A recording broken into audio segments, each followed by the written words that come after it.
Having sat down and crossed her legs, Aquilo asked the main character to sit down, noting that it might be a little cold, but assuring that it was better than standing. Theodore sat down without hesitation and thanked her. Almost with an evil grin, the girl asks a question to the main character, wondering who he is running away from. Hearing the question, the main character did not understand what this majestic girl sitting opposite him meant. Putting her thin, graceful fingers to her chin, Aquilo asked how many days Theodore had been visiting her, adding that some idiots had recently tried to break through the fog. According to her, no one would deal with them, so she decided to personally go out and see. Leaning on her arm, Aquilo continued to broadcast, saying that there were a couple of guys there and that they sailed on a ghost ship. The main character, not believing his ears, asked her again. Against the background of a terrifying ship, Theodore said in his thoughts that those living on land consider this a superstition, and sailors consider it an omen of trouble, which is a sunken ship with the undead as a crew. Continuing the explanation, the main character said that in order to raise such a vessel on the water, a mountain of materials is needed, and the process itself is extremely complex and shrouded in mystery,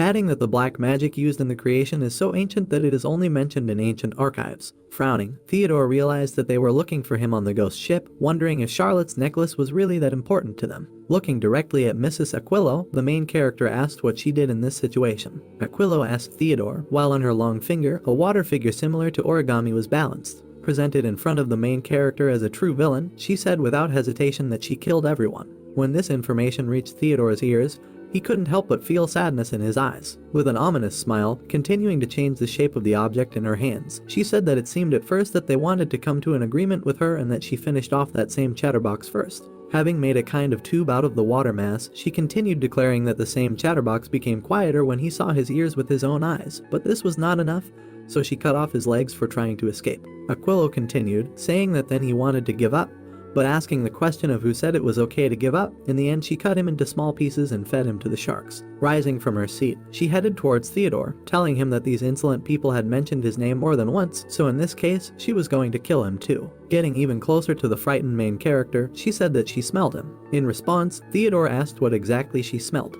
The sinister Lady Aquilo approached the protagonist's ear, whispering to him that she smelled the scent of a beautiful, young girl, suggesting that it was the scent of a high elf and the most hated stench of the Red Clan. Blue steam came out of Aquilo's mouth, enveloping the protagonist's face, and he immediately began to choke. Holding his face with both hands, Theodore went through the options of what it could be. Guesses immediately came to his mind that it was a sleeping pill or a hallucinogen. While the main character writhed and squirmed, Aquilo towered over him, who mockingly stated that she did not think that it would be so knocking down. Trying to utter at least a word, the main character wondered why and why she needed him. Squatting down, Aquilo asked Theodore again, and then added that she could have simply killed him, but she came up with something more fun. Taking the main character's chin in her hands, she said that she loves to steal other people's things. Theodore was on his knees, bowing in front of Aquila, who was sitting opposite him. Theodore asked why they needed him. Aquila responded by saying that she could have just killed him, but she came up with something more fun. Aquilo's palm came closer, gently touching the face of Theodore, who was bending over. Aquila lifted Theodore's chin with her hands, forcing him to look up. She told Theodore how she loved to steal other people's things, and this was the reason that he had not died yet. Aquila looked at Theodore and asked him if he was curious. Theodore, who had steam coming out of his mouth, immediately began to crystallize, turning blue, and looked at Aquila with incomprehension. Aquila, who was sitting in front of Theodore, put her palm on Theodore's face and asked how the girls who adore him would react if she stole his first kiss. Aquila opened her mouth and stuck out her tongue, asking if they would get angry or start hating her, for her either outcome was pleasant. Aquila brought her hands to Theodore's neck and began to approach him with her tongue hanging out. Theodore in defeat did not know what to do. Aquila, with her tongue hanging out, was getting closer and closer to the face of the frightened Theodore, who did not understand the reason for her actions. Aquila brought her tongue to Theodore's mouth, wanting to kiss him. Theodore could not move. Mithra's small fist burst out of the ground. Mithra violently slammed her head against Aquila's head. Throwing her fist upward, she scolded Aquila, calling her a bad aunt. Theodore was able to move a little and shouted Mithra's name. Mithra stood in front of the seated Aquila, who was wiping the place where Mithra hit. Mithra herself leaned forward a little, driving Aquila away from Theodore. Aquila looked at Mithra, raising her hand clenched into a fist to her face. She began to list her qualities, talking about her ability to control emotions. Aquila began to get up while Mithra blocked her path by standing between her and Theodore, who looked at his hand, noticing the substance of paralysis. He did not understand why this was happening. Theodore looked at Mithra, realizing something. Theodore looked at Mithra, who with a furious face, arms outstretched in both directions, stood between him and Aquila. Theodore made an assumption. He thought that everything might have happened because of the bud of the world tree in Mithra's body. Because the sapling of the world tree had amazing power, he could cleanse any filth in the material world. Theodore looked behind the back of the evil Mithra. He realized that by making a contract with the spirit that owned the sapling of the world tree, so the sapling began to cleanse his body. Theodore raised his hand in thought. He only realized that if he had called Mithra earlier, then paralysis would not have even occurred. Theodore stood up unsteadily and turned to Aquilo, who was sitting in front of Mithra. Theodore put his hand to his chest looking at Aquilo. Theodore did not know her motives, but he did not want to enter into a relationship with her, which he immediately told her. Aquilo leaned forward a little and pushed Mithra, who was standing with her arms out, with her hand, thereby blocking the path. But now Aquilo simply grabbed her head and pushed her away, asking Theodore the reason. Did he really think that she was not beautiful enough for him? Aquilo grabbed Mithra's head with both hands, asking Theodore, who stood in front of her, about the reason why he refused her, and if she liked the answer, she decided to forgive him. Aquilo stood up and touched Theodore's chest with her finger, saying that if she didn't like the answer, she would kill him right here and now. Theodore became nervous after her words. Theodore calmed down. Looking at Aquila, he answered her. He recognized her beauty, however. Theodore straightened up and stood up, looking evenly down at Aquilo. He told her that he could not let down all those who trusted him. Aquilo looked at him with her mouth open and without saying anything. After a moment, Aquilo smiled and closed her eyes. Aquilo turned around, raising her hand with an outstretched finger to her face. She stood in half a turn. Turning to Theodore, she said that she would not force him to do something that he did not want, because it would only hurt her pride. Aquilo turned around completely and stretched and began to walk away from Theodore and Mithra. She finally wished them a pleasant time during the rest of the festival. When Aquilo reached the edge of the platform, the weight of the temple began to shake due to the earthquake. Theodore tilted the body slightly to the side to stand in place. Theodore looked at the ceiling, thinking about the reasons for what happened. He wondered if people not only from the Orcus Guild had come here. Aquila instantly found herself at Theodore's side. Looking at him, she noticed that an uninvited guest had again appeared on her islands. Aquila raised her hand a little, the fingers of which had extended claws. She was wondering who was the fool who had invaded her territory without an invitation. She already wanted to look at his face. On the beach of one of the islands, one of the coast guards walked with 2 bottles to another guard who was sitting on the sand looking out at the sea. The shore guard carrying the bottles sat down next to another supervisor, regretting that the whole island was celebrating, and a patrol was pushed onto them. The second supervisor, resting his head on his crossed hands on his knees, agreed with him. They both sat down close to each other. Holding a bottle of alcohol in their hands, they were sure that then the others would mock them. The one in the bandana turned his head to the second, but continued to look at the sea, while the second complained about justice in this world. 2 patrolmen simultaneously raised bottles of alcohol and began to actively drink against the background of the night sky. When they stopped drinking, one of them, closing his eyes, sadly remembered how he wanted to have a couple of drinks with the ladies, but his luck turned out to be terrible. Having placed the bottles on the ground, the patrolmen noticed that their patrol looked more like drunken gatherings. They did not notice the movement of the soil nearby. As the 2 looked out to sea discussing their regrets and grief, black mana began to creep up behind them. The bald patrolman noticed something in the distance. He wondered if he had imagined it. Turning his head, he ordered the second patrolman in a bandana to go and check everything. He reluctantly stood up looking at his comrade but still agreed. With his hand in his pocket, the patrolman in a bandana walked along the edge of the shore, finding nothing. Black tentacles began to rise from under his feet, frightening the patrolman. Instantly, the black tentacles lengthened, clasping the patrolman's arms and legs, and he began to resist, screaming. A bald patrolman in a t-shirt stood up asking his comrade, half of whose body was already shrouded in tentacles, to hold out. But even Tommy's face was engulfed by tentacles. He looked at his drinking companion, extending his hand and asking for help. The bald patrolman ran to the one whose body was already buried underground, and all that remained on the surface not enveloped in tentacles was his hand. The patrolman stopped, shouting furiously and asking Tom to respond. Suddenly the patrolman's pupils shrank and he looked with fear at what was happening ahead. A wriggling tentacle came out of his stomach. The patrolman raised his hands but could not touch the tentacle, looking in shock and not understanding what it was. Smaller tentacles began to emerge from the tentacle in his stomach that the patrolman was looking at. Soon, the patrolman's entire body was pierced by tentacles in various places, and his body was lifted into the air. Under his body, the monster's huge mouth opened with its raised tongue. Pride closed his mouth and swallowed the patrolman. Only the splashes of blood released from his mouth left traces of his existence. The huge body of Pride began to crawl out of the ground. Soon his full figure became visible through the darkness of the night. Opening his huge mouth, he discovered the presence of a dragon on the island with many breathing holes. Tentacles began to actively release and wriggle from his body. They soon formed wings on his back, which he suddenly opened. Pride with a massive and muscular body that inspires fear with its power. His skull-shaped face with bright red eyes stared into the distance.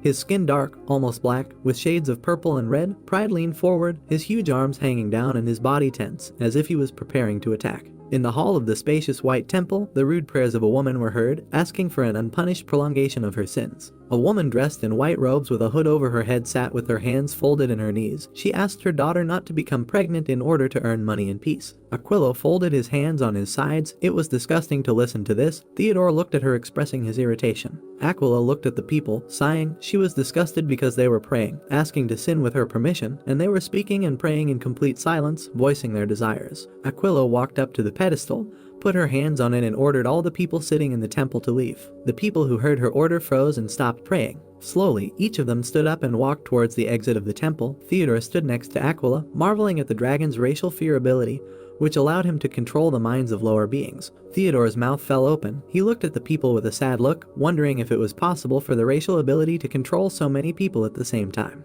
Randolph suddenly ran into the temple.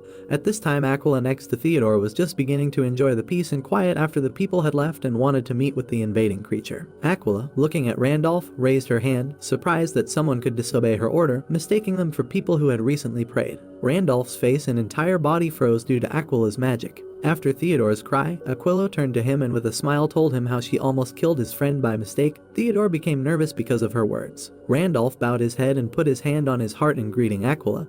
He began to remember Aquilo, the sea dragon that Theodore spoke about. Looking at Aquilo in a white dress going down the stairs, Randolph realized that outwardly she was a beautiful woman, but behind the shell there was an insanely enormous power hidden. He would not live for a second in a battle with her. Randolph approached Theodore, whispering his question in his ear. Theodore listened as Randolph asked him how he managed to make friends with the dragon, while looking at Aquilo, who crossed her arms under her chest. Theodore turned to Randolph, saying that he was forced by circumstances. He did not go into details, only saying that she was now on their side. Randolph looked at Theodore in shock, asking how this happened. Theodore looked into the distance. He asked Randolph to focus on something else, talking about the uninvited guests who had moved to the island. Aquilo turned her head sharply. She sensed Pride, who was already close. Pride destroyed the windows of the temple and burst into it with his head. A bright light began to emanate from Pride's huge body, and because of his actions, huge clouds of dust rose and began to spread throughout the temple. Theodore's body flew away. He crossed his arms in front of his face to escape the fragments and dust. Even in flight, he felt the powerful aura of Pride, which was even stronger than Aquilo. Theodore clenched his teeth and looked at Pride in fear. He remembered him. Pride himself stuck out his tongue and stood in his place. His huge tongue hung out of his mouth, his body was tilted forward due to his huge neck, and spikes appeared on his back. Pride rejoiced at finding Aquilo, the young dragon. Pride's huge body towered in the temple, snow accumulating on its back. Pride spread his arms, standing in front of Aquilo, who was in human form. Theodore felt like Pride had become even more dangerous, not even close to his past self. Gluttony appeared on Theodore's hand, already on his feet. Gluttony warned him not to even think about fighting Pride with the 5th level unlocked. Aquilo walked straight towards Pride. Cold air began to spread under her feet, dispersing smoke. Theodore asked Glutton at this time how much stronger Pride had become. Gluttony said that if Veronica comes again, the chances of winning will be 50%, but given past experience, less than 40%. Aquilo's hair fluttered in the wind, covering her face. She coldly looked at Pride in front. While Theodore was amazed at the 5th level of Pride, the process of unlocking the seals turned out to be extremely important for the 7 sins. Gluttony, imagining Pride who unlocked the next seal, told how with his help he returned to his original state.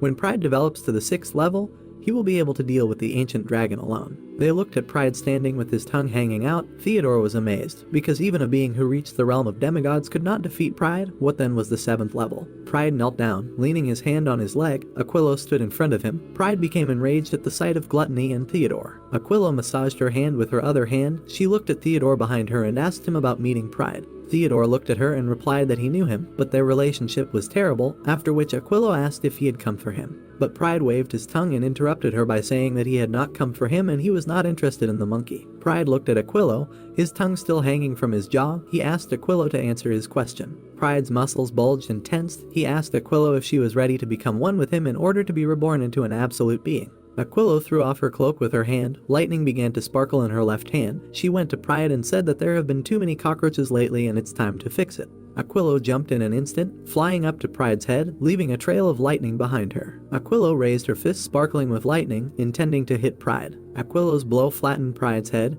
His neck was broken, his teeth were twisted, and the upper part of his bone mask was damaged. After Aquilo removed her fist from the mask, it shattered into fragments. But Aquilo did not stop and already raised her leg, preparing the next blow. Her kick threw Pride's huge body away, causing circular gusts of wind. A train of lightning followed Pride's head. Pride's body was thrown into the sea, causing huge waves. Aquilo stood on the roof of the temple looking at Pride's flying body. Pride began to stand up in the middle of the shallow water and said with a grin that her words were incomprehensible to him, but he would regard them as no. Aquilo gritted her teeth and bit her lip, a vein showing in her face with rage as she wondered if Pride was even remotely normal. Aquilo began to descend from the roof. Two outlines of huge wings made of lightning and wind appeared behind her. At great speed, Aquilo rushed towards Pride, her flight causing circular gusts of wind of enormous power along with sparks from lightning. Soon Aquilo transformed into her dragon form, continuing to move towards Pride, who had already stood in the middle of the sea. Pride lunged, striking Aquilo's torso with his right hand. A huge wave of water and wind rose due to the power of the collision between Pride and Aquilo. Randolph crouched behind Theodore using shield magic so that they would not be accidentally killed by the shockwave. Randolph was amazed at the fierce battle in the sea between the two giants. Randolph came close to Theodore's shield. Theodore clenched his jaw trying to hold the shield. Randolph concluded that although they did not really understand what was happening in the battle, they clearly risked their lives by being close to their battle. Randolph turned to Theodore, whose cloak was fluttering due to the mana that he himself actively used to maintain the shield. Randolph asked him about ideas, but Theodore informed him of their absence. Looking at the clash of heads between Aquilo and Pride in the sea, Theodore asked Gluttony about her chances of winning. Gluttony upset him by saying that if Pride had remained at the 4th level, then Aquilo would have won, but now the chances were approaching 0. Theodore and Randolph watched as Aquilo flew into the air and attacked Pride with his breath. Theodore asked Gluttony about Aquilo's advantages in water, but Gluttony explained that the environment would not give the desired advantage and reminded Theodore of his past battle. Theodore remembered Pride in their last battle, then he was able to grow skin that could not be melted by the fire magic of the 5th circle, and he could also create a shell that reflected even Alfred's magic missiles. Theodore stood under the drops of water falling from the battle nearby.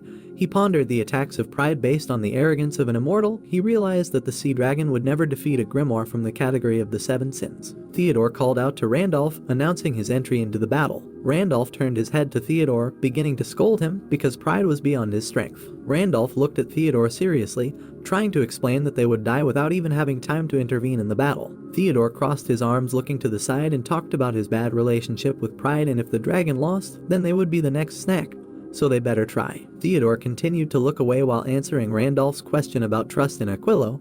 He reminded him of dragons who knew how to be grateful. The hair on the back of Theodore's neck fluttered in the wind as he turned to Randolph, thanking him for everything. Recalling Randolph's battle with the guild servant Orcus, Theodore said that he paid off his debts the moment he decided to accompany him. Theodore remembered when Randolph crossed blades. Theodore was glad that he met Randolph. Theodore, standing with his back to Randolph, said goodbye to him, because perhaps they would not meet again. Theodore used magic and flew into the sky, leaving Randolph alone below. Randolph pinched the bridge of his nose. He was angry because he looked like a complete coward. Randolph's gaze became serious. It seemed that he too had gone crazy. Randolph put his hands on the hilts of his swords. He sent Aquilo and Pride to hell. Aquilo's huge dragon body moved across the sea, occasionally diving into the water. Her torso wrapped around Pride's body, fettering and squeezing it. Aquilo's head rose above Pride. Aquilo looked at Pride and realized that he was caught. She opened her mouth wide, in which the breath of water began to collect. A moment later, water breathing, accompanied by jets of mana in the form of lightning, pierced the body of the chained Pride. Aquilo, on whose face part of Pride's body fell, noticed something. Pride's body began to envelop Aquilo's body, and only then did she realize that he was a slime. Now Pride's body towered over Aquila in the sea, and he told her that he was a royal slime. Pride looked at Aquilo below and said that she thought quickly for a creature deprived of intelligence, but now it was his turn to attack. Pride's body turned into a huge kraken, after using the magic of the kraken's tentacles, which surrounded him to form a sphere around Aquilo. Pride wrapped its tentacles around the body of Aquilo, who did not understand what the hell he was. Aquilo, whose neck was now squeezed by the tentacle of Pride, his origin and what he was no longer mattered. She began to squirm, turning her head towards Pride. For her, he invaded her domain without an invitation, and even said something incomprehensible. Aquilo's entire body, which was wrapped around the tentacles of Pride, began to sparkle. For her, his behavior was unforgivable. Aquilo escaped from Goran's tentacles for a brief moment and stood in front of him, saying that it was fun to play with him while calling him an insignificant creature. Pride, around whom the tentacles wriggled, laughed. These were brave words, only they would be Aquilo's last. A huge red mouth appeared in Aquilo's torso area. The mouth closed its jaws and began to drag the dragon's entire body to the bottom. A huge wave of water appeared at the sight of Aquilo's fall. Theodore flew to the place where Aquilo fell. He stopped nearby. The water should have softened the blows, but the waves were still terribly huge. Theodore stopped hovering in the air above the site of the battle between Aquilo and Pride, who fought in the depths of the sea. Looking down, he couldn't even imagine which of them would win, and whether he had a chance to somehow influence the outcome of the battle. Gluttony appeared on Theodore's hand, asking him if he wanted to get involved in a battle even knowing all the consequences. Theodore was floating in the air, his suit fluttered in the wind, and clouds of steam flowed under his feet. Theodore listened to Gluttony, who was trying to persuade him, because even though Pride succumbed to emotions, he did not stop being a grimoire. He would not kill Theodore for no reason. Drops of rain flowed down Theodore's face. He agreed with Gluttony, calling flight the wisest decision in this situation. Theodore looked at the water below again and asked Gluttony if there was a guarantee that if he ran away today, tomorrow some grimoire would not find him again. Gluttony opened his mouth saying that there were no guarantees. Theodore imagined a battle underwater, starting to talk about the increasing strength of Pride, after which even with the power of the World Tree he would be unstoppable, which means that Alina's safety in Elfheim would be in jeopardy. If he survives this battle, he will go beyond the capabilities of people their era. Theodore stood in front of a huge wave of water and decided to deal with Pride here and now. Gluttony on Theodore's hand noticed the meaning in his words. He respected the user's decision, but his advice remained the same. Theodore stood in the pouring rain looking at the water, although he pretended to have thought through everything. But was he able to defeat such a monster? Theodore clenched his jaw. His hair fell back because of the wind. Pride was much stronger than before, and now he did not understand how he was going to overcome him. Randolph's voice was suddenly heard. Randolph swam in the sea, asking Theodore in the air if he was bored of floating alone. Theodore turned around in fear, shouting at Randolph, asking him to swim away from here while he could. Randolph closed one eye and raised his hand, shouting to Theodore, reminding him of his spoken words, because Randolph said that he would follow Theodore wherever he went, and how could he leave the guy who grew up before his eyes? Theodore looked at Randolph, understanding everything. He probably knew that he was signing his own death warrant by staying here, but even so, he still rushed to help Theodore. Theodore, raising his hand with outstretched fingers, used magic on Randolph, after which he was able to stand on the water. Theodore stood with his hand raised, looking at Randolph. He said that now he could walk on water. Of course, the sensations would not be exactly the same as on land, but he thought that Randolph would figure it out himself. Randolph awkwardly stepped from foot to foot, rejoicing that now he wouldn't have to bother with the aura. The water under Randolph's foot began to freeze into ice. Randolph looked in shock at the sea as it turned to ice. Not far from Randolph, the ice began to crack. Aquilo, to whose body Pride was attached, escaped from under the ice. Aquilo insulted Pride during the battle. Water breath was released from Aquilo's mouth, but Pride firmly attached himself to him with his tentacles, preventing him from taking aim. Theodore and Randolph, standing nearby, decided to save Aquilo. Two huge giants growled at each other with their mouths open. Pride used the magic of the tentacles of greed, after which Aquilo's head was absorbed by the tentacles. But Aquilo did not give up and began to collect mana in her mouth to use her breath. She called Pride a vile chimera who allowed herself too much. The magic of the frosty storm burst out of Aquilo's mouth, destroying all the tentacles that enveloped her head and at the same time passing through Pride's entire body. Aquilo, tilting her head a little, decided to recover a little. In her opinion, no one was able to break through her magic in a short period of time. But Pride suddenly appeared from the steam with an outstretched tentacle, which was already approaching Aquilo. The tentacles grabbed her head, after which the huge mouth of Pride opened and a red trace of energy began to come out of it. A huge tornado formed around them. The plasma beam was visible from afar. Inside the tornado, Pride jumped up, beginning to accumulate a charge in his mouth for another shot at the falling Aquilo. A plasma beam erupted from Pride's mouth, causing a huge explosion and waves. Pride landed on the water. At this time Aquilo, who was lying in front of him, did not understand. Pride was not affected by breathing and he was able to get out of the dragon storm without any problems.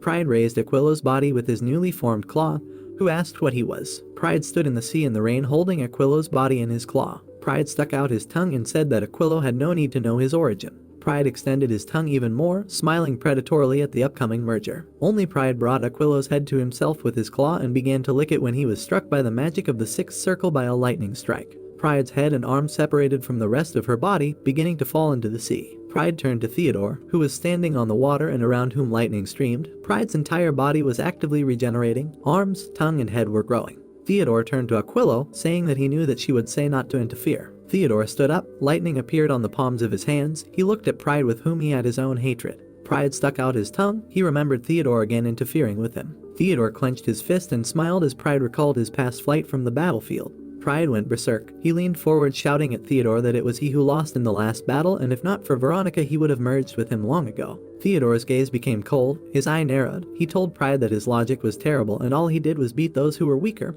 although much was not expected from the chimera. Pride's entire body tensed and her jaw clenched. Behind him, the pride of the branch has sickle-shaped limbs with blades. Having opened his mouth from which his tongue immediately fell out, Pride began to threaten and insult Theodore. He stood over him, all his limbs pointed at Theodore, about to attack. Blue mana began to be released from Theodore's body, and a small stream even came out of his mouth. The blows of Pride fell at great speed on the place where Theodore had just stood. The pride of the tentacle and whose limbs were directed downward, and now enveloped to Randolph, who had drawn his blades, found himself above Pride's body, his legs glowing brightly blue, smoking from a huge amount of mana. Theodore called out to Pride. Theodore pushed Randolph and he, with two swords in his hands, flew down to Pride. Randolph cut a huge wound, almost cutting Pride in two.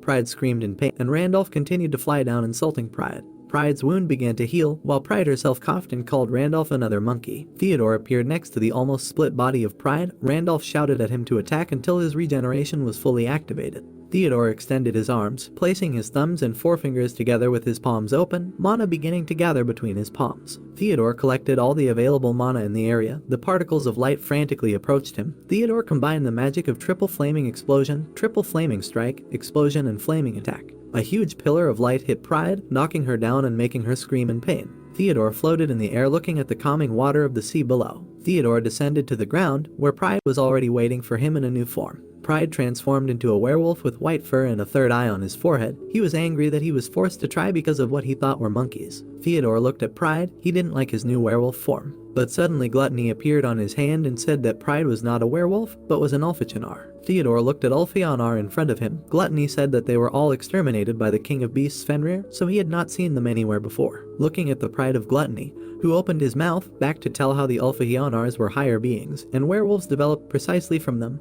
A similar example could be the relationship between the High Elves and the Arves. While Pride approached with his teeth bared, Gluttony cited as an example the High Elves who possessed only part of the abilities of the Arve, but their strength was still immeasurably great. Theodore narrowed his eyes at Pride and asked Gluttony about the power of the higher beings themselves. Pride sank onto all fours and moved towards Theodore. Theodore began asking at this time about the abilities of the Ulfachinar. Pride rushed at great speed towards Theodore. Gluttony only managed to warn about the incredible power of the Ulfachinars. In an instant, Pride, with his mouth open and his claw raised, found himself close to Theodore, who had crossed his arms on his chest. Randolph pushed Theodore away with his body, blocking Pride's path. Randolph and Pride crossed blades and claws, glaring at each other with fury. In an instant, Pride dealt many bloody blows to Randolph. Randolph's muscles ached. He clenched his teeth due to the enormous pain and strain. Pride praised Randolph for repelling his attack. Randolph himself flew back and crashed into a cobblestone after Pride's attack. Randolph, leaning on the blade, began to slowly get up, listening to Pride's praise. Theodore behind Randolph looked at his wounds in fear. He did not understand how he was able to inflict so many wounds in a couple of moments. Randolph stood up and asked Theodore to use healing magic. Theodore asked where exactly he was injured. Randolph raised his hand and said that all the wounds were mostly scratches, but he broke 3 of his ribs in that place. Randolph looked at the wound. If the attack had fallen entirely on him, he would have been dead by now. Theodore walked over and placed his hands on Randolph's sides, his hands glowing from the use of healing magic. Theodore, who was treating Randolph's wounds, frowned. They could only hope that Aquilo had already finished treating her wounds. Looking at Randolph's back, Theodore understood that if Aquilo didn't come, then they simply had no chance of winning. At this time, Aquilo lay underwater healing her wounds. Pride opened his mouth, stopping the conversation between Theodore and Randolph. Claws appeared on Pride's hands, and he looked at Theodore and Randolph with a grin. When Pride raised his head and let out a howl, Theodore walked away from Randolph and told him to get ready. Randolph decided to fend off his attacks as long as he could. Crying for Aquilo, Theodore and Randolph ran towards Pride. Pride slammed his front hands, causing a gust of wind. This gust blew away Theodore and Randolph, who were running towards him, sending them flying. Pride raised his head and looked at Randolph and Theodore in the air. Pride jumped and rushed towards Randolph, who crossed the blades on his chest. In an instant, Pride was over Randolph. Pride landed a knee to Randolph's body and sent him down. Randolph's impact with the water caused a huge splash of water. Theodore placed the tips of his index fingers and thumbs together. He needed to use the fastest spell. Theodore, standing on the ground, used lightning strike magic, after which lightning appeared directly above Pride. But Pride simply dodged the lightning, causing him to be hit by only a few weak branches. Theodore looked at Pride next to whom the lightning passed, marveling at his speed and ability to dodge the lightning. Pride in an instant was already above Theodore, stretching out his paw with claws. A trail of white mana was left in the air behind Pride due to his speed. Pride pressed Theodore's head to the ground with one hand.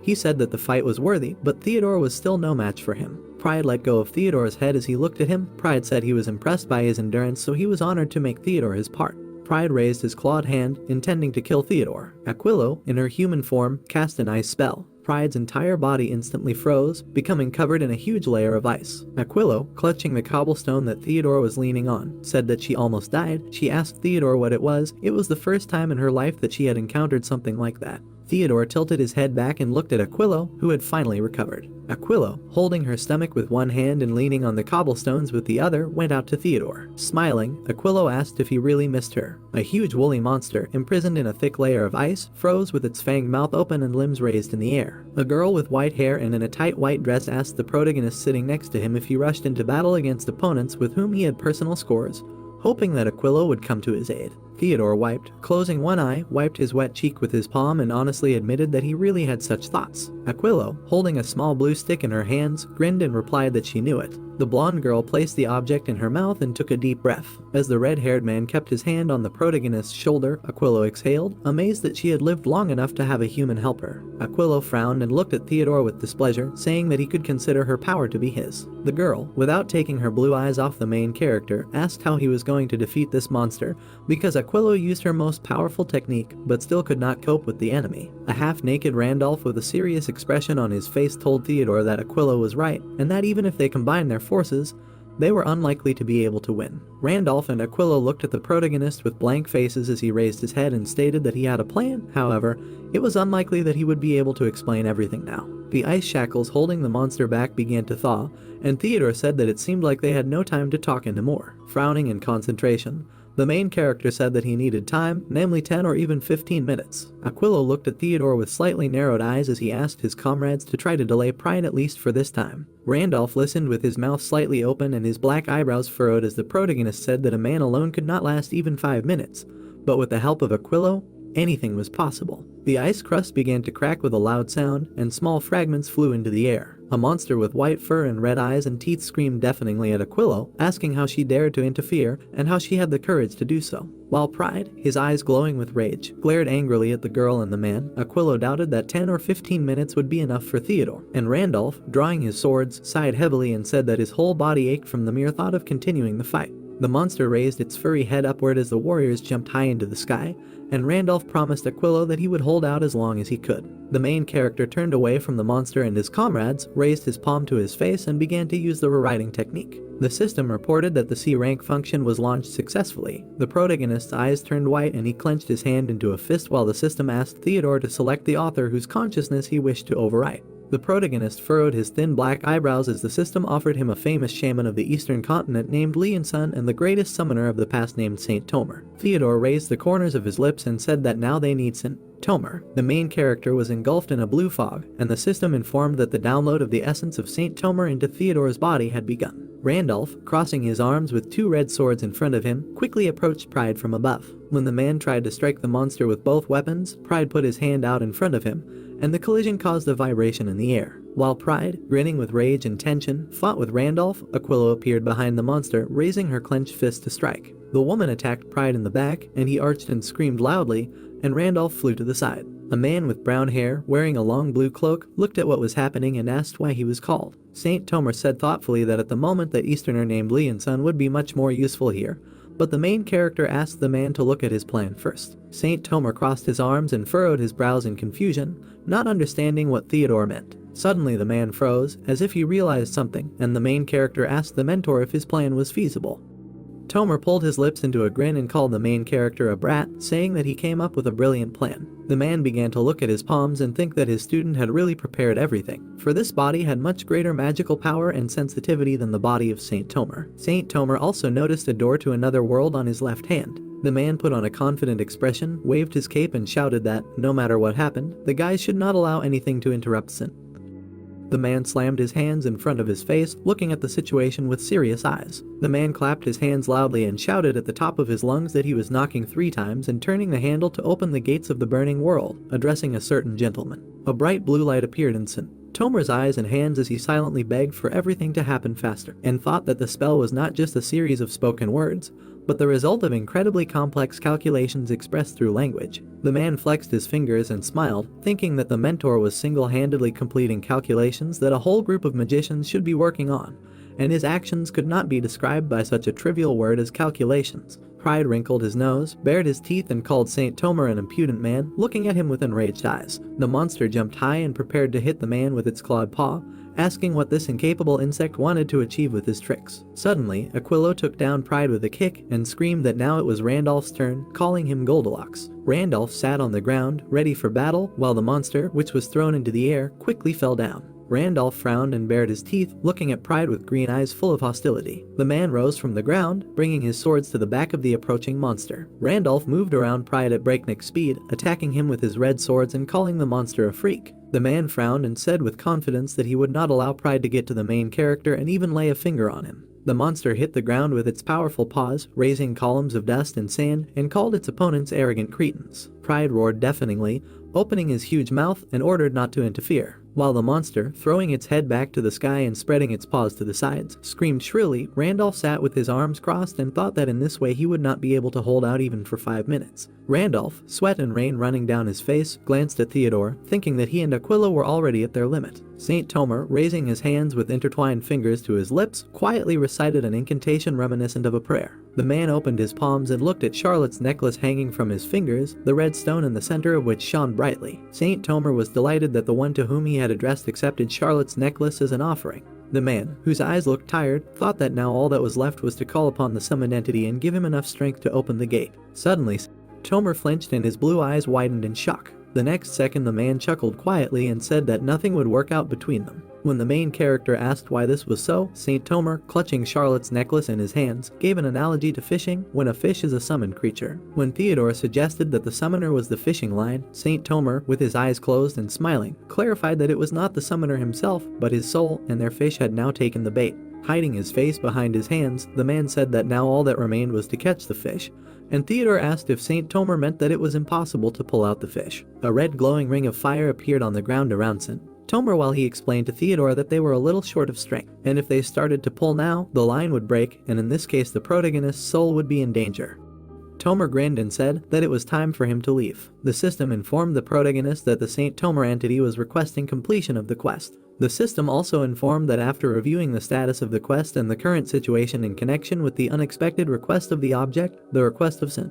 Tomer was determined to be justified. The quest has been completed. When the system announced that the transmission of the St. Tomer entity would begin in 30 seconds, the protagonist screamed desperately. St. Tomer, standing with folded palms, asked what Theodore was talking about, since this is the desire of the main character and the duty of a man. The main character realized that St. Tomer requested completion of the quest because he wanted to strengthen the fishing line with the help of his soul. Theodore was stunned that his mentor decided to do this right before he would summon a high-level being using his own method. As St. Tomer opened his shining palms, Theodore screamed, asking the man to stop and reminding him that he had held on to his dream even in death, and he could not give it up now. When the protagonist screamed, asking St. Tomer not to leave him alone, the man chuckled and said that Theodore was just a child after all. St. Tomer looked at Aquilo and Randolph fighting Pride and told Theodore that these silhouettes were only doing this to save him. Looking at the faces of Aquilo and Randolph, distorted from tension and fatigue, Tomer said that the main character should forget about him and start caring about the living, not the dead. St. Tomer clapped his hands with a smile and mentioned that his dream had almost come true and he didn't mind dying because his body had already rotted.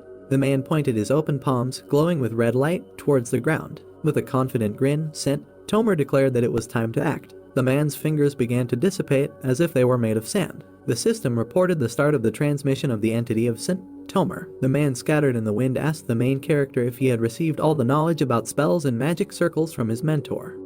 Tomer, from whose fingers came blue smoke, said that this was enough for him because the one who completes the call would be himself. Theodore raised his hand, on which was a glowing red ball. There was a loud explosion in the sky and fire broke out as the protagonist ordered Fafnir to appear. Thick black clouds gathered high in the sky, among which a bright red glow could be seen. From the black clouds flew the harbinger of the end, a fiery dragon named Fafnir. Behind the dragon flying towards the ground, white smoke remained in the air as if after a fireworks display. Aquilo and Randolph froze in fear, looking at the huge winged creature high in the sky. As soon as the heavens opened, the sea, covered with an ice crust, boiled, and the water turned into salt crystals. Randolph frowned in confusion, but with a smile he asked the main character what kind of monster he had summoned. The man looked at a giant red dragon with a horn on its forehead and asked if a deity had really come down to them. Aquilo folded her hands and looked at the great dragon god in admiration. The girl begged Fafnir to take pity on them. Pride, seeing the dragon, screamed desperately, saying that Theodore was crazy for daring to summon Fafnir. The creature, covered with a gray thick liquid, moved, making loud sounds. This man plunged into the water with a splash, saying that he was not as easy to defeat as Gluttony's master thought. A man in blue armor, moving quickly in the water, said that the main character had too little strength to keep Fafnir on the battlefield for long, and once the dragon disappeared, nothing could protect them anymore. The man added that with such a huge body, the dragon simply would not be able to catch him. Fafnir growled that he had locked onto his target and opened his mouth wide, releasing a fireball. Fafnir flapped his large wings and spat a fireball from his mouth, intent on destroying his target. The fiery attack whizzed through the air. The fireball approached the water surface, under which a dark silhouette was visible. The man, noticing the unexpected attack, was confused. The creature screamed deafeningly that this was impossible, and that he could not fall at the hands of some insect. The creature changed its form, turning into something resembling a pile of muscles, but still did not believe what was happening. When almost nothing was left of him, he tried to say that he was still the strongest creature. However, he was unable to complete his sentence because he dissipated, leaving nothing behind. Fafnir soared high into the sky and announced that his target had been destroyed. The dragon disappeared into the dark clouds, announcing that it was returning back.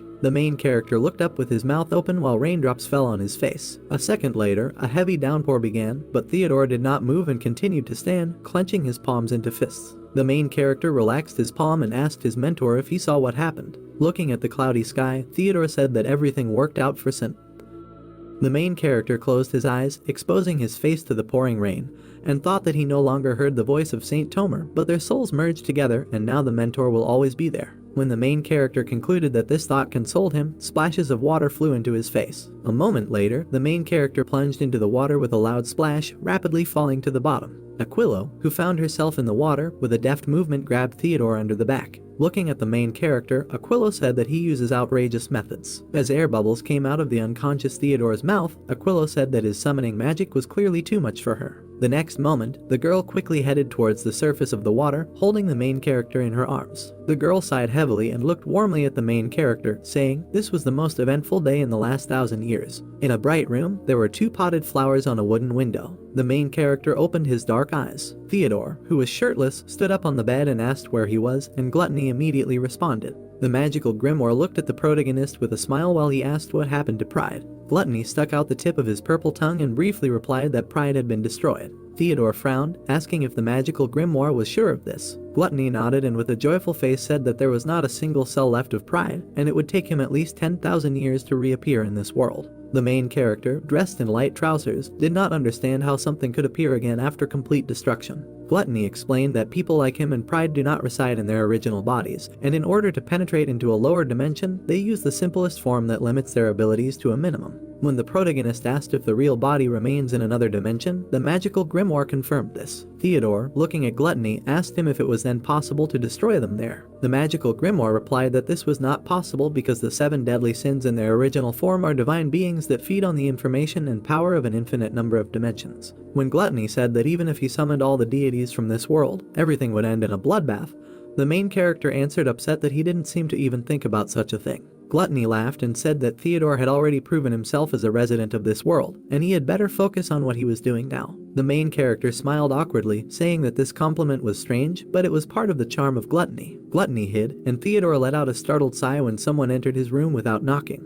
When the main character called Aquilo Madam, the girl, who was carrying 2 mugs in her hands, said with a smile that Theodore should not call her that and stop pretending to be a good boy. When the main character took the mug and hesitantly called Aquilo informally, the girl sitting on the bed said with satisfaction that this was much better. Aquilo asked with a friendly smile if Theodore was hungry. The main character took a sip from the mug and arched his eyebrows in disbelief, asking why the girl would need to know this. The main character froze with a mug to his mouth and opened his eyes in shock when Aquilo said that he had slept for 3 days. Noticing Theodore's face filled with embarrassment, Aquilo burst out laughing and pointed her finger at the young man, saying that this was a common thing for people. Aquilo got out of bed and said that Theodore's comrade would probably wake up soon, so he needed to be brought to the dining room. The girl smiled mysteriously and said that the servants would prepare decent dishes. When the door to the room closed, the main character leaned over and rested his palm on the bed, holding a mug of hot drink in his other hand. Sitting down on the corner of the bed, Theodore was glad that Randolph was alright and that Aquilo was no longer hostile to the young man. The main character got up and went to the window, thinking that they were able to overcome the disaster. Theodore, with a thoughtful face, reflected on the fact that they even managed to destroy Pride, and at the same time the young man avenged everyone who sacrificed themselves for Lady Eleanor. The main character closed his eyes in a relaxed manner, thinking that the enemy had been defeated. Taking a sip from the mug, Theodore mentally wished the dead to now rest in peace. The main character shuddered and frowned with displeasure when someone began persistently knocking on his door and asking if he was awake. Randolph, seeing Theodore, told him to come down quickly because Aquilo promised to arrange a feast. The main character grinned and did not mind attending the feast. Hanging from the balcony, Theodore raised his palm and shouted with a smile that he would go down now. Theodore and Randolph are walking along a winter alley on the street. The tired hero said that he had to sleep soundly for 3 days, to which Randolph said that even the young master had gotten a lot from that monster. But he was worried that Theodore would never wake up, Randolph said with a grin. Theodore stated that Randolph, given the circumstances, was surprisingly active and in good health. The hero began to think that Randolph looked too vigorous, but with his wounds he would have to rest for at least another month. Randolph laughed, then said that he was reaping the fruits of their hard work and if he lay around doing nothing, then everything would fly out of his head. Suspecting that something was wrong, Theodore asked about the fruits, to which Randolph replied that he had awakened the aura skill. The hero thought that a mandatory requirement for a sword master was awakening his own aura skill, because before Randolph could only boast of an impressive aura and physical abilities, and had he finally stepped on the path to superiority. Theodore congratulated Randolph and complimented him on being a true master of the sword, to which Randolph laughed and said that years of painful training awaited him. But now he had at least seen the goal, so Randolph had no reason to complain. Theodore asked if he was glad, to which a joyful Randolph hugged the hero with one arm and said that he was very glad about this, after which he thanked their journey. Randolph said that he would go with Theodore to the ends of the earth.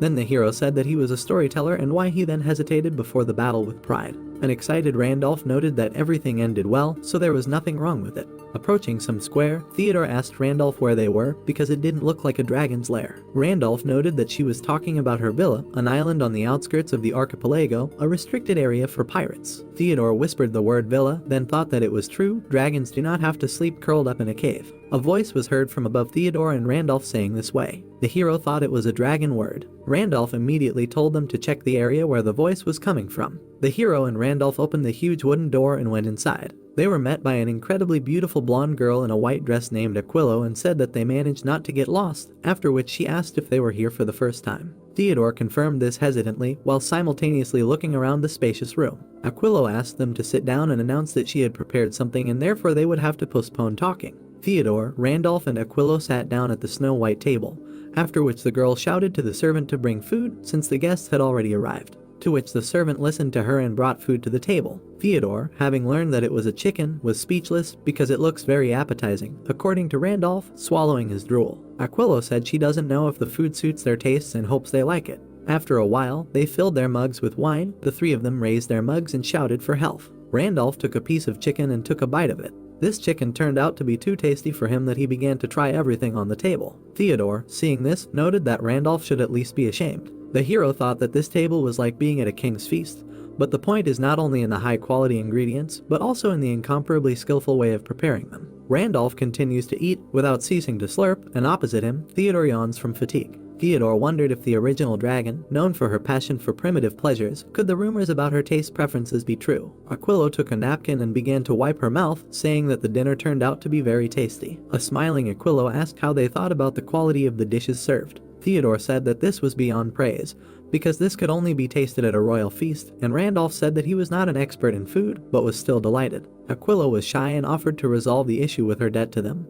because each clan of dragons has its own peculiarity. Red dragons value emotions above all else, gold wisdom, green life, silver chastity, and blue dragons like Aquilo value pragmatism. The girl thanked them for saving her life, even if she won partly thanks to her strength. She is still in debt to Theodore and Randolph, and no mountains of treasures and gold are enough to pay half the price of her life. Aquilo raised her hand and showed 2 fingers with the words, 1 for the swordsman, 2 for the boy, and as gratitude she will grant 3 of their wishes, maybe even transfer power over the archipelago if Theodore and Randolph want. Randolph confidently stated that he did not need any islands, but he only wanted a sword. Aquila asked if it was really a sword, to which Randolph said that his previous swords broke during the battle with that monster and could she give him 2 new ones, yes and better, that's his request. Aquilo surprisingly asked about the 2 swords and whether she didn't hear it or not, to which Randolph confidently stated whether she was ready to highlight them or not. The indignant Aquilo noted that the dragon was in debt to him, and he was only asking for 2 swords. Then she opened a portal and many swords fell from there, after which she told him to take everything.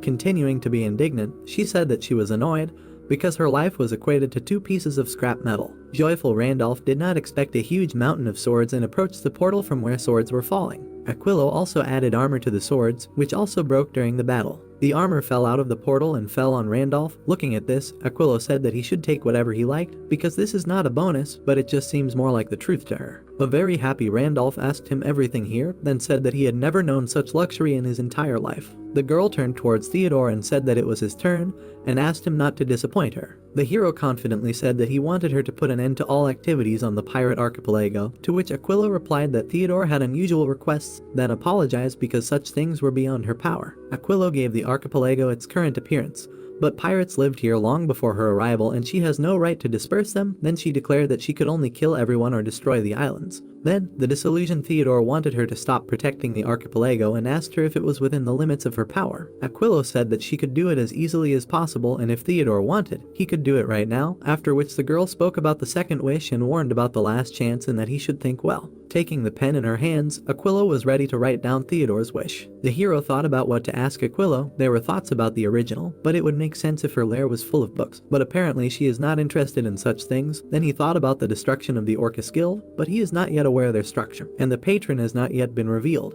Besides, if he asks for this, then thousands of innocents will die, after which he thought about mountains of treasures. But he provided such a service, so it would be stupid to limit himself to gold alone, and then Theodore decided to one request. Theodore said that he wanted something valuable that Aquilo had, after which he asked her for what she considered the most valuable. Aquilo surprisingly asked whether he was serious or not, to which Theodore asked her that there were some problems. But Aquila said that this was not the case, she was just thinking about how exactly to hand it over to Theodore, then said that she would do so, after which she asked Theodore to come closer. Excited Theodore asked why, to which Aquilo said not to worry. Theodore stood up from his chair, then approached the girl. Aquilo put her hands on the hero's shoulders and told him to relax and it would only hurt at first. Frightened, Theodore does not understand what is happening, after which Aquila opened her mouth and approached Theodore's collarbones, then bit him. Randolph, who saw this, became angry and asked what the dragon was up to, then Theodore ordered him not to do anything. Randolph asked the hero whether she wanted to eat him or not, to which Theodore replied that this was not an attack. Theodore thought about how to explain, then from the sight of Aquilo's bite a coldness spreads throughout his body because her actions are not an attack, but he does not know how to describe them otherwise. Aquilo released Theodore and stated that everything went well and there was no rejection and said that they were more compatible than she thought. Theodore still doesn't understand what happened, so he asked her what she injected into him, to which Aquilo replied about her blood. Surprised, Theodore asked about his blood, to which the girl answered positively and the blood seal was proof of this. The girl laughed and noted that he asked for the most valuable thing, because what could be more valuable than herself, then asked Theodore if he could use summoning magic. The hero answered positively, but at the same second Aquila interrupted him and stated that if he decides that her help is needed, Theodore can call on her using blood as a conductor. Then she stated that she will help him unconditionally once, and then everything will depend on Theodore's intentions and her desires. Aquila, smiling, asked Theodore if his wish had been fulfilled, to which the hero stated that he had a choice. Aquilo laughed and noted that if she started explaining, he wouldn't even listen. She also stated that her blood gives several more effects, but Theodore will have to find out on his own. Thoughtful, Theodore spoke Aquilo's words about other effects in his thoughts, trying to look at the seal. The system reported that the imprint left by the blood of the sea dragon Aquilo was inexorably approaching the brink of extinction. The dragons attempted to create blood ties with the help of their blood.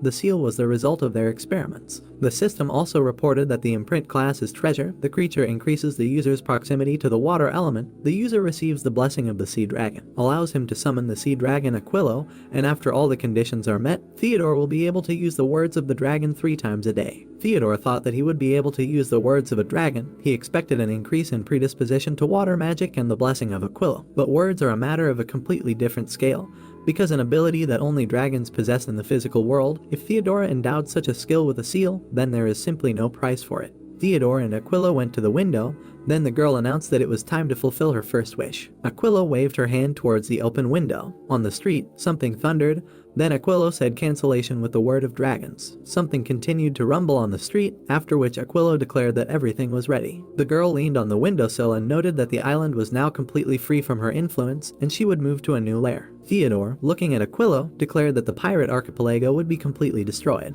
Aquilo turned around and leaned her back on the windowsill, then stated that after countless decades, she was bored with living here, so her idea of leaving the island sounded tempting. The girl took something out of her pocket, then threw it to Theodore, saying that this was a bonus and now she didn't owe them anything. Aquila climbed onto the railing, after which she stated that they had fun and she hoped to meet again. Then she said goodbye to Theodore and jumped into the water. Theodore, going to the window and looking at the water, asked himself that she wanted to leave like that from the very beginning. Randolph, approaching Theodore, said that she took it and swam away because dragons do not know the feeling of affection, then asked about the bonus that Aquila gave. Theodore noted that he wanted to see it too. Theodore opened the bag and the hero was shocked by what he saw. A snow-white ship with spread sails is visible in the sea. Theodore thought that, as planned, he and Randolph raised the sail to the kingdom of Saldan. Aquila's blessing immediately made itself felt. Their ship rushed with extraordinary speed, but what happened to the pirate archipelago? Naturally it fell. Continuing to think, having learned that the guardian of the islands had left them, the pirate leaders panicked and soon a massacre began for control of the archipelago since their past truce was unsteady. All the islands were mired in the darkness of merciless massacre and death. Some decided to trade in piracy again. The rest they decided that it would be better to settle on land, but the same end awaited them. The archipelago, once known as an oasis of pleasure and a paradise for criminals, suffered an inglorious end, and now a year has passed. In the huge white estate, conversations about its sale were heard. One of the guards said who wouldn't feel sorry for such fabulous money because he was probably from a noble family. Another guard agreed that the man was from a noble family, but he stated that he had recently seen a man guarded by an incredibly skilled bodyguard. Must be the son of a noble family undercover, and as far as he knows, he hardly ever leaves the estate, except perhaps in order to buy manuscripts of magical books. One of the guards approached the king and stated that Baek Jongmyeon, the head of the Guan Yubik family from the Eastern Kingdom, and members of his family wished to have an audience, to which the king agreed to enter. Baek Jongmyeon approached the king and stated that he had come to accept his generous offer because he had promised to give him and his family refuge here. The guy thought that he didn't like it and thought that he would soon forget about everything and change his mind, but apparently, the head of the Baek family is strongly interested in that estate. The guy's position is not the most enviable now, so the guest from the east is truly wonderful, a gift from heaven, and the guy is obliged to win his trust in such deplorable times. The guy told the head of the Peck family if he would like to inspect the estate first, to which the head of the family smiled and said a wise suggestion. After all, we need to evaluate the home before making a choice. The head of the Peck family is very interested in what the estate is like. That's how this video ends. If you have sat through to the end, please don't forget to press the subscribe button and leave feedback.